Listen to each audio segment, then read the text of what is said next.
kind of understood Men in Black a little bit, but I didn't want to make Men in Black. That was the next year after Independence Day. So I didn't want to make 2 alien movies back to back. How did he convince you? Steven Spielberg sent a helicopter for me.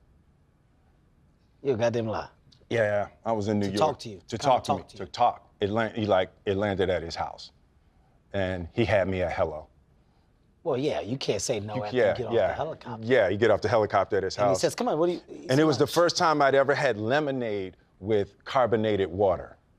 Yeah, you can't say no. Yeah, you can't say no to that. There was lemonade with carbonated water.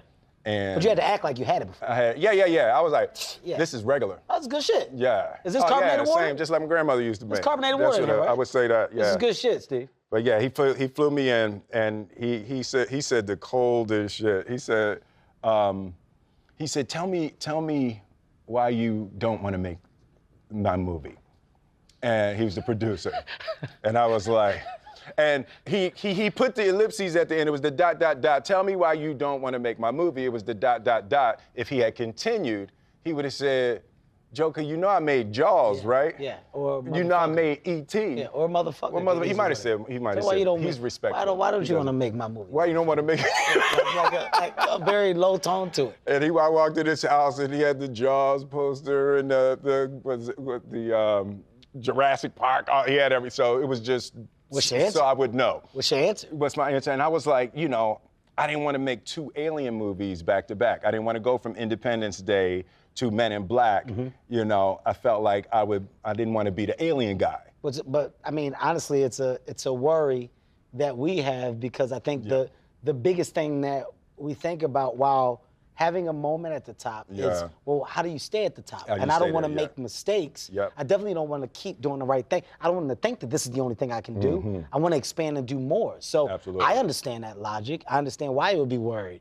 I mean, for him, it's just basically like, I'm Steven Spielberg and you're protected. Yeah. I don't make bad stuff. Yeah. And that goes back to one of the earlier questions. It's like, it's a team sport, and there's a couple of really critical things. It's like, who is at your right hand? Like, who your friends are, who you're with every day, will make or break your dreams. You cannot build a career and you probably, I'm going to speak specifically from my experience, but you probably can't do much of anything in this life at a high level without a rock solid team. In your rise of it, did you see that, or were you the individual that felt you were doing it by yourself? No, I never really thought I was doing it by myself. I knew that I had to be the tip of the spear in terms of discipline. I knew I had to be the tip of the spear in terms of direction. But I always knew that I needed my squad. We've talked a lot about our parents. Absolutely. And my father was military. So it was very clear to me that there was a commander, so the commander is in charge, but if you ain't got nothing to command, nobody is willing to follow you, you got nothing.